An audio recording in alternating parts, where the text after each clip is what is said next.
D-1 for the third T20I between England and India, and the match is in Rajkot because we have a lot of cricketing stuff to discuss today. So let's get into it. Niranjan Shah Stadium in Rajkot, the third T20I versus England and India. So England's side is unchanged.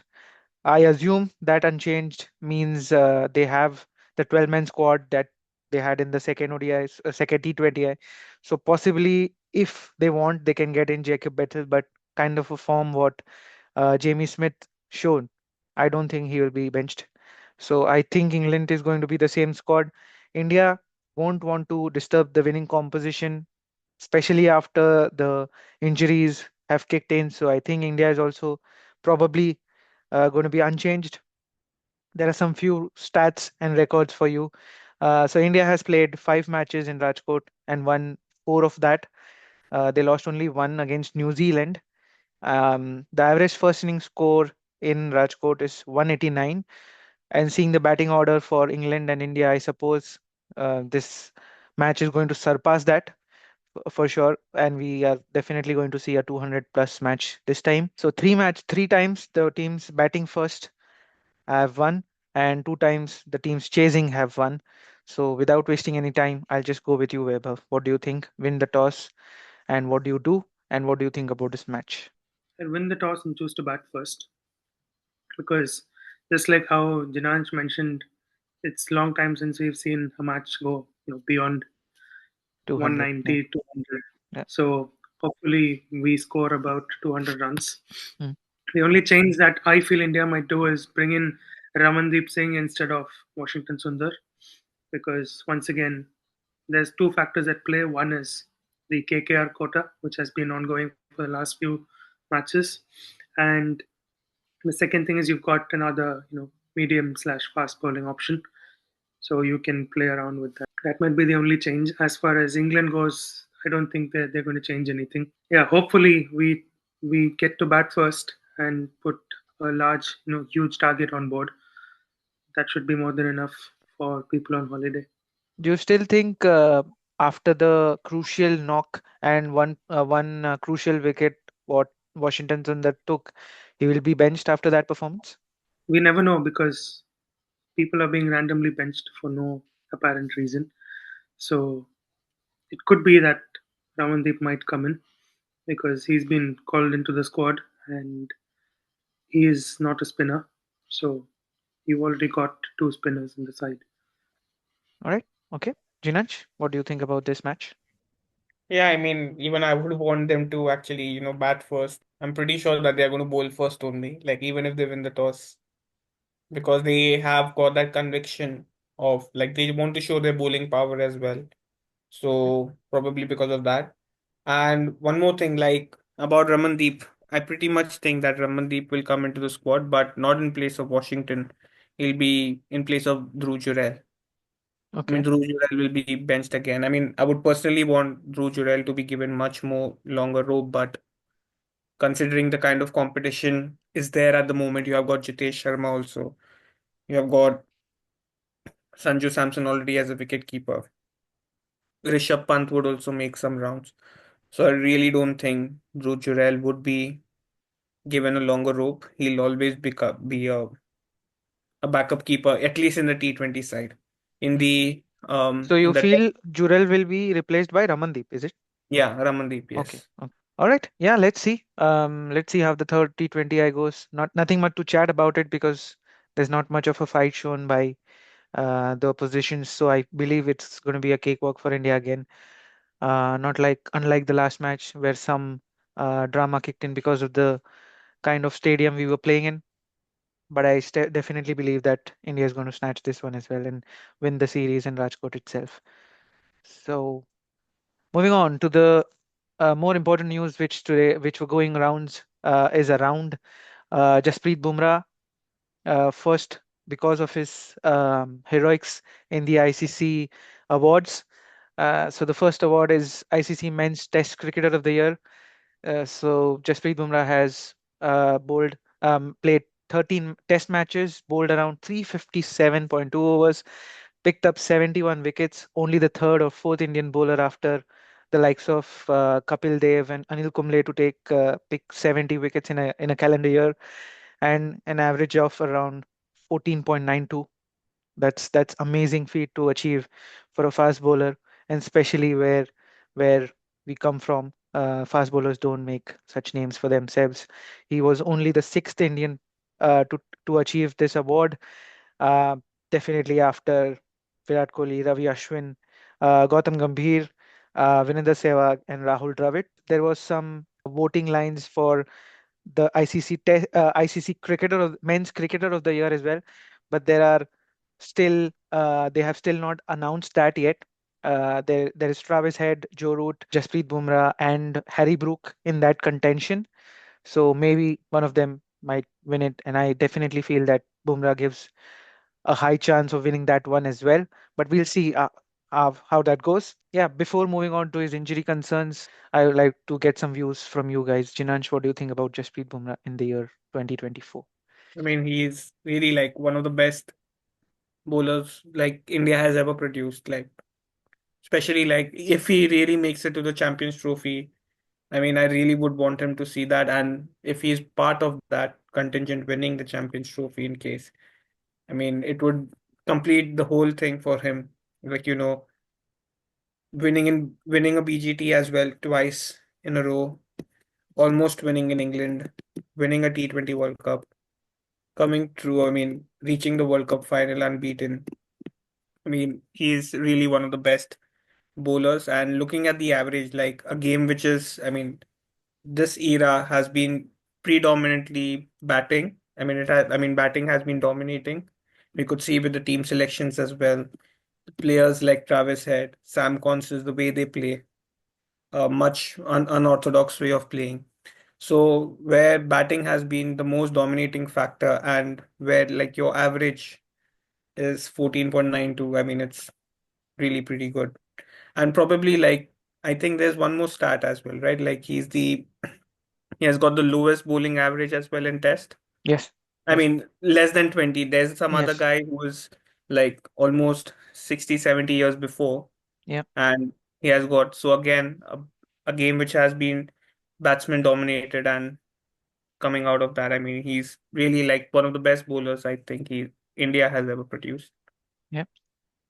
So yeah, there are some exciting stats about the ICC awards. Are like India is now the second highest achiever of this award, the ICC Men's Test Cricketer of the Year. It's in line with Australia, where both the teams have six players. Six times they have won this.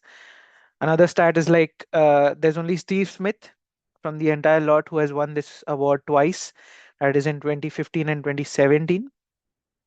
So yeah, so as the stature of BCCI grows, as well as the players are proving that point that India is not just the richest board in the world, but also the most highly performing board in the world. What do you think about Jasprit Bumrah, Vaibhav? 2 years ago, or probably even 3 years ago, he had a similar injury. He was injury prone. That's something which everybody have spoken. But coming back from an injury and proving himself to the cricketing world, this is what you call a comeback. He's come back. He's taken, the boots of the captain several times. He's proved as a captain as well. And he's again and again proving as a bowler. He's become the two-go bowler, which not many cricketers in the past have done. There've been injuries with Zahir Khan, Munaf Patel, Irfan Pathan, and right after their injury, they haven't performed to their fullest, and many of them retired just because of that. Yeah, And that hasn't happened in his case. He's come back. He's come back even better than what he was before. And I feel that once again he's now got an injury. Yes, there is a lot of pressure on him to perform from the team. He carries a lot of responsibility from the team, but from the way he is, what I believe is he'll always bounce back much higher than what he did before. So hopefully, I feel that we should see him as the future captain of India, at least the Test side. Um, Hopefully, that could happen before the end of this year. yeah. So surrounding Bumrah, I think there is some bittersweet news which we'll discuss in a while. But Not to forget that along with Jasprit Bumrah, there are two other Indians who have been really good at their sport and have won the ICC awards. That is, Smriti Mandhana has won the ODI Women's Player of the Year, and Arshdeep Singh has won the T20I Men's Cricketer of the Year as well. So those are the mentions which we would like to do, and I think Arshdeep has been the go-to bowler for India in T20Is for now, and I think Both of them are come bowlers. Sorry, yes, both of them are bowlers. That's so true, good. true, and come the CT, and as we see the miracle of Bumrah's fitness, if it won't happen, I think Arshdeep is going to be the go-to bowler for India. But moving on, there was some better news about Jasprit Bumrah up for his fitness. So there was a report by Times of India on the front page on his fitness, and they have mentioned that Jasprit Bumrah has gotten a back injury, and he's been treating himself with Dr. Rowan Scouten in New Zealand. This is the same doctor he was treating himself last time he got this injury as well, and I think this is a similar kind of injury.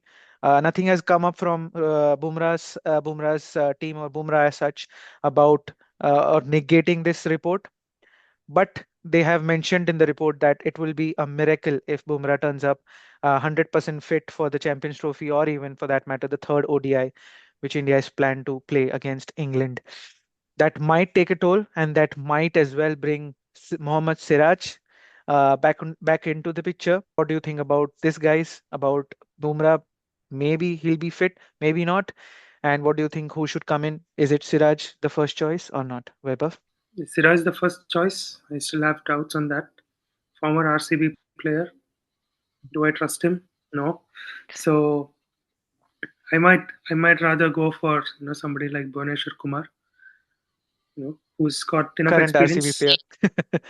Yeah, Anyways, yeah. we can't help it. So yeah, Bhu- Bhuvneshwar Kumar might be a good option. There are so many other players as well. Or why not Arshdeep? Or is Arshdeep already there in the Arshdeep squad? is in the squad, yes. Yes. Yeah, So yeah, maybe Bhuvi could be given a chance, but it's highly unlikely that he will come in. It's most likely going to be Mohammad Siraj. So you've got to work with what is presented. So I think that's what's going to happen. yeah. But I'm Uh, not satisfied with Mohammad Siraj. That's all. yeah. Jinanj, do you think that Harshit Rana is going to go forward as he was named the backup for him in the ODI series with England, or do you think that there will be a replacement for Jasprit Bumrah in the name of Siraj or someone else, if you feel? No, I feel Siraj will be back into the scheme of things. Hmm. That's what the reports also suggesting that there are certain reports on X as well Hmm. that Siraj may be called up for the ODI series as well. Yep. But again, that like he's playing the Ranji as well, Hmm. but that's fine. Like hopefully he doesn't get any other injury or something of that sort, Yep. and he gets his mojo back as well. Yep. So I would really want him. I mean, it's not up to me, but Siraj is your best option. Hmm. Like he has got the experience as well. He has been effective as well in all the tournaments. He has been effective, Yep. even in the T20 World Cup as well. He was against Pakistan. I think he played, and the first. I think he played the first three group stage matches or the first two group stage matches in the T20 World Cup as well. Yep. So he is effective, irrespective of whatever his test form is. Hmm. Um, I wouldn't look into it much because I don't want to mix formats, but Yep. I mean the best option since you don't have Bumrah, then I would go for a Siraj anyway. Yep. And yeah, that's all. Yeah, so that's pretty much the discussion around Jasprit Bumrah, beg your pardon. The last pointers I want to discuss is which we have been discussing for a long time. It's Virat Kohli and his return to Ranji Trophy.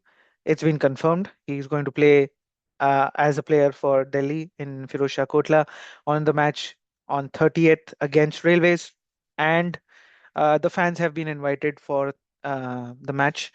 There will be 10 or 20,000 visitors or spectators, so to say, will be allowed on first come first basis to view the match where Virat Kohli is going to play, and the match will be televised as usual on Geo. And Then another player which is going to play is. It's not televised. Sorry, it's not televised on Geo. This match is not televised on Geo. Are you serious? Because I read some news that Geo is going to televise this. No, no. I mean, till until today, there is no confirmation that anyone, because the plans are already made by the broadcasting channels, Hmm. and this plan. I mean, it was not known that Kohli is going to play as well, but Okay. suddenly uh, he has made himself available for the selection, so he's playing. But until today, there are no plans of televising this match. Yeah. Yeah. So as we speak, I saw a report going around that Virat Kohli has been practicing with Sanjay Bangar, and he's been practicing balls outside off stump with bowlers bowling him from 16 yards, and he's been practicing the cut shot, which I have been mentioning since a long time, that if you have to play the ball outside off stump and you don't have to nick it, you have to play the cut shot, which Virat Kohli was playing initially at initial a part of his career, but was missing since a long time. So he's been practicing that cut shot a lot with Sanjay Bangar. Moving on from Virat Kohli, there's another news that KL Rahul has made himself available for Karnataka as well, um, for the next match in Ranji. We know what Virat Kohli needs to do. We know he needs to score runs against Railway. But what do you make of a KL Rahul now, Vaibhav? Do you think this Ranji match is going to do any better or change his position in the Indian side come the England series or even the CT for that matter? So first off, before we get to KL Rahul, Yeah, we need to understand something that last year, before the Bangladesh and New Zealand uh, tours of India, both of them were domestic series where India played. Before that, the Indian players never participated in any Duleep Trophy yeah, because Duleep Trophy was local to India, and that could have been a very good platform for all of them to grow. yeah, That didn't happen. yeah, And then right after the New Zealand series, there was BGT. But in between that, Ranji had started, yeah, and nobody gave a damn about Ranji that time. yeah, And right after they lost the BGT series, yeah, BCCI suddenly puts out a set of rules and then makes Ranji mandatory and all of that. It seems more like parents asking the children to rewrite the exam paper just because they've done something bad. yeah, That's not how things work. Um, like that itself says that there's a lot of mismanagement happening in within BCCI. So another thing which needs to be noted is the players that actually played Tulip Trophy. And I think there are about 12 to 16 of them. yeah, They have been performing really well. Most of them are younger players. They have performed well consistently, and nobody mentions that often. But everybody is looking at three or four players that haven't participated in any of the local matches, and people expect them to perform their best. yeah, Not just that, these people have been playing for without any rest. They've been consistently playing. So finally, coming to KL Rahul, is that going to change anything? A match or two doesn't change a player overnight. So I don't see anything big happening in one or two games. Maybe if they play against an extremely weak team in the local tournaments, then they might score 100 or slightly more even. That might be a motivating factor. But when it comes to the Indian team, is that performance going to make any difference? I don't think so, because you played against a very small team or team that hasn't been doing so well. The same thing with Bangladesh. Like Bangladesh is not is not a scary team, and Rohit and Kohli didn't get an opportunity to prove themselves then. yeah, So is Ranji Trophy going to help them prove themselves? I have no idea. I don't think that's going to change any player for that matter. yeah, They might get some experience, but what they need now, from my perspective, is a bit of rest and mental preparation, because they're not going to play a test series. They're going to play ODI, yeah, and none of very few players were even picked from Vijay Hazare Trophy, even after a lot of news was going around saying Vijay Hazare Trophy is going to be a deciding factor.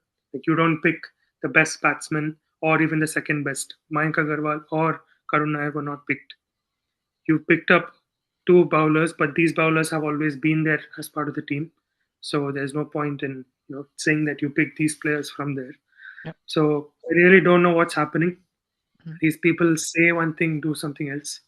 So if you don't pick players from ODI, like from a domestic ODI tournament for the ODI series, and you don't pick, domestic or first class, players from a first class domestic series, then what's the point in making your main team players play that series for a short while, Mm.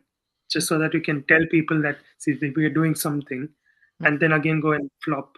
So might as well not do it and get some rest. True. Yeah, you make some extremely valid points there. We all have been talking about the importance of Ranji and what's the point of playing a Ranji game when you have a white ball tournament coming in. Jinansh, what do you think about VK or KL for that matter? Yeah, I mean, as I told before as well, like your selection for the England series is not going to be based on a match which is approximately 6 months old. Yep. Form changes, Yep. confidence comes back. You never know, like Kohli might not score against Railways. He has not played for a long time at Firozshah Kotla or at Arun Jaitley Stadium. Yep. So so he might not score a lot of runs as well. Yep. So again, that cannot be a deciding factor to select him I mean, to not select him in the England series or to select him for the England series. I mean, this is basically a tokenization kind of a thing. Only for token, these guys are playing 1-1 match. You True. saw um, Jaiswal Pant, Rohit Sharma, Shreyas Iyer, all of them opted out of the second Ranji match against Meghalaya. Ravindra Jadeja, on the other hand, is going to play the The second one Ranji. the one player who's performing well. Yeah, who's performing well, Yeah. he's going to play. Yeah. So, I mean, good. I mean, he's creating records again. I mean, I'm happy for him, to be honest. Like, he's the only player who gives me hope currently in the test format, Yep. apart from Bumrah. Yep. So, yeah, that's there. And secondly, I mean, one thing I would like to contradict with Weber was that, like, not selecting Karun Nair or a Mayank Agarwal. But we have to also see that whom are you going to drop off from the team? Probably, like, you can't drop Shubman Gill. Like, he has been fantastic. Mm. Even during the 2023 World Cup as well. And secondly, we also need to question whether Karun Nair has been consistently performing well at in the Vijay Hazare. I mean, if he would have been performing, then the bells would have rung long time back to bring Karun Nair back into the scheme of things. Yeah. So seeing that Vijay Hazare, I mean, yes, Vijay Hazare does matter for, like, selecting players, but you also have to see that how many of these players, all of these players, are consistently performing year on year. Yep. I've not been following Vijay Hazare much, so I won't be able to stress much on it. But Karun Nair, I mean, considering Karun Nair and Mayank Agarwal, I'm not sure whether they have been consistently performing well in not, I mean, in fact, Karun Nair, I'm certain, but for Mayank Agarwal, I'm not sure whether he has been consistently performing well or not. So, Yeah. yeah, that's all. Vaibhav, you want to answer that? Yeah. So yes, they did sin. See, the whole point is when you say something like Vijay Hazare Trophy, you're going to pick players from there. It's not that you pick the same players that you've already picked. You bring somebody new, or you at least bench them and then give them the opportunity to be part of the main team. That improves players from lower ranks of domestic cricket. It motivates them. It makes them feel that they will also be valued. And unfortunately, that's not what BCCI has shown. And that's the point that I'm trying to make. When Yep. you say something, you do something else that doesn't work out correct. It's not about picking Karun Nair, picking Mayank Agarwal. It's not about that. It's about promoting people from the lower leagues into the main team. IPL is not the prime place to pick all your players from, because IPL is a T20 format, and the dynamics of IPL is very different from that of a local tournament like Vijay Hazare. You've got foreign players playing in IPL, so they make a lot of impact. in IPL. The same thing doesn't happen when in Vijay Hazare.